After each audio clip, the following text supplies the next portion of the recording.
दोस्तों कैसे हो, क्या चल रहा है। देखो 20,000 के नीचे की कहानी कुछ मतलब बहुत ज्यादा ट्विस्ट और टर्न लेकर आ रही है। एक टाइम पे मैं रोता था कि भाई 20,000 के नीचे कोई अच्छा फोन नहीं है, क्या करे।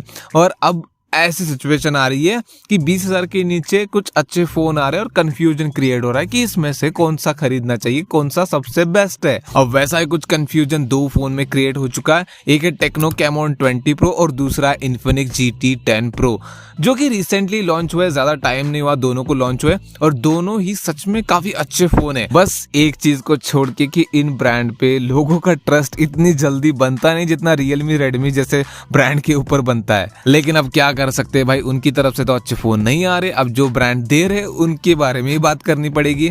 और वैसे भी दोनों एक ही घर के, जैसे कि बीबी के इलेक्ट्रॉनिक्स में वन प्लस, ओप्पो और रियलमी जैसे ब्रांड्स आते हैं, उसी तरह से इनकी एक पैरेंट कंपनी है ट्रांजिशन होल्डिंग्स करके, जिसमें टेक्नो और इन्फिनिक्स आइडल जैसे ब्रांड आते हैं। तो एक ही घर की खेती है, तो देखते हैं कि भाई किस खेती में सबसे अच्छा अनाज मिलता है। मतलब एक छोटा सा कंपैरिजन करेंगे इन दोनों में कि कौन सा फोन डिस्प्ले में और सबसे इम्पोर्टेंट गेमिंग में अच्छा है, उसके बाद कैमरा किसका अच्छा है और कौन सा परचेज करना चाहिए, वो लास्ट में बात करेंगे। तो शुरू करते हैं इनके मुंह दिखाई से, यानी थोबड़े से। दोनों में आपको लगभग सेम साइज का डिस्प्ले मिलता है। टेक्नो कैमॉन 20 प्रो में 6.67 इंचेस का, उसमें 6.6 इंचेस का है, और दोनों एमोलेड पैनल है। दोनों में 120 हर्ट्ज का रिफ्रेश रेट मिलता है। बस इन्फिनिक्स GT 10 प्रो में आपको HDR10 का सपोर्ट मिल रहा है। उसके बाद उसकी डिस्प्ले थोड़ी हल्की ब्राइट है, 900 निट्स की ब्राइटनेस मिलती है, उसमें 800 की मिलती है। अब अगर डिस्प्ले में किसी एक को पिक करना होगा तो मैं नहीं पिक कर पाऊंगा, दोनों मुझे अच्छे लगते, दोनों सही है। लेकिन इसके बाद एक जगह है जहां पर भाई मतलब बहुत सोच समझ के डिसीजन लेना पड़ेगा, जो कि है परफॉर्मेंस।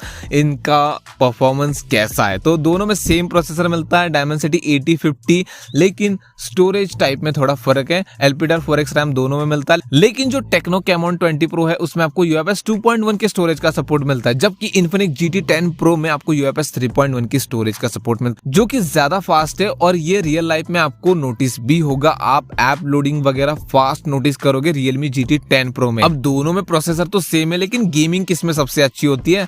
दोनों आपको नो डाउट सेम ही सेटिंग ऑफर करते हैं, दोनों में आप सेम ही गेमिंग कर सकते हो, लेकिन कहीं ना कहीं मुझे इन्फिनिक्स GT 10 प्रो गेमिंग के मामले में बेटर लगता है, क्योंकि देखो उसमें आपको परफॉर्मेंस तो अच्छी मिल रही है, साथ में आपको गेमिंग से रिलेटेड फीचर मिलता है, क्योंकि ये फोन गेमिंग फोन नाम से ही लॉन्च हुआ है, तो वो गेमर्स को ही टारगेट करता है। जैसे कि इसमें आपको मतलब पहले 5,000 लोगों को ये थंब स्लीव्स दे रहे, उसके बाद ट्रिगर्स दे रहे और टेम्पर्ड ग्लास दे रहे, साथ में बाईपास चार्जिंग का सपोर्ट मिल रहा है, जो कि गेमिंग के टाइम पे बहुत ज्यादा आपको हेल्पफुल होने वाला है, जिसकी वजह से फोन ओवरहीट नहीं होगा, वो आगे बात करेंगे। तो मुझे गेमिंग के मामले में इन्फिनिक्स GT 10 प्रो बेस्ट लगता है। उसके बाद दोनों में आपको Android 13 मिलता है, लेटेस्ट OS पे काम करते हैं, लेकिन इन्फिनिक्स GT 10 प्रो में आपको close to stock Android experience मिलता है, उसमें एड ब्लोटवेयर कुछ भी नहीं है, जो कि बहुत अच्छी बात है 20,000 के नीचे। और दोनों में आपको 5G मिलता है, लेकिन जो टेक्नो कैमॉन 20 प्रो है उसमें 10 5G बैंड्स है और इसमें 14 5G बैंड्स, दोनों भी सही है, बस एक्स्ट्रा थोड़े मिल जाते हैं इन्फिनिक्स GT 10 प्रो में।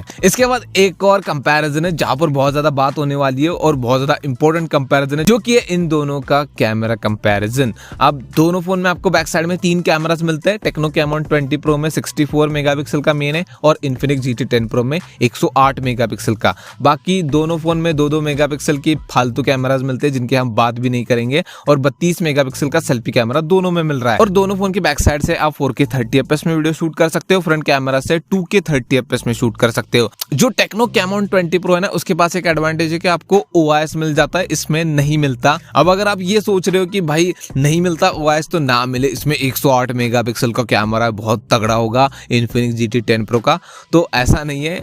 देखो यहाँ पर इक्वेशन थोड़ा सा उल्टा है, आपको टेक्नो कैमॉन 20 प्रो का कैमरा स्लाइटली बेटर मिलेगा, उतना डिफरेंस नहीं है, लेकिन हाँ अगर आप बहुत ज्यादा डिटेल में जाओगे तो मुझे लगता है कि आपको टेक्नो कैमॉन 20 प्रो का कैमरा पसंद आ सकता है। इसके बाद बैटरी चार्जिंग की बात करें तो देखो दोनों में 5000 mAh की बैटरी मिल रही है, लेकिन जो टेक्नो कैमॉन 20 प्रो है उसमें 33 वाट का मिलता है और GT 10 प्रो में आपको 45 वाट का फास्ट चार्जर मिलता है, तो वहां पर फास्ट चार्जिंग की एडवांटेज है। साथ में बाईपास चार्जिंग मिल रही है आपको इन्फिनिक्स GT 10 प्रो में, जो कि भाई गेमिंग के टाइम पे अगर आप फोन चार्जिंग पे लगा के खेलते हो तो वो फोन को चार्ज करता है, बैटरी को नहीं नहीं करता, सीधा मदरबोर्ड में जो करंट सप्लाई वो जाता है, जिसकी वजह से फ़ोन हीट नहीं होता और परफॉर्मेंस डाउन नहीं होती। तो इस हिसाब से तो Infinix GT 10 Pro यहाँ पर भी आगे है। इसके बाद बाकी सारी चीज़ों की बात करते हैं और एक्स्ट्रा कुछ चीज़ें मिलती है। तो दोनों में आपको इन डिस्प्ले फिंगरप्रिंट स्कैनर मिल रहा है, दोनों में NFC का सपोर्ट मिल जाता है। अब इसके बाद प्राइस की बात करें तो यहाँ पर Infinix GT 10 Pro ने भाई मतलब दिल जीत लिया। 8GB प्लस 256GB वेरिएंट आपको 20,000 का मिलता है और वही वेरिएंट आपको टेक्नो कैमॉन 20 Pro में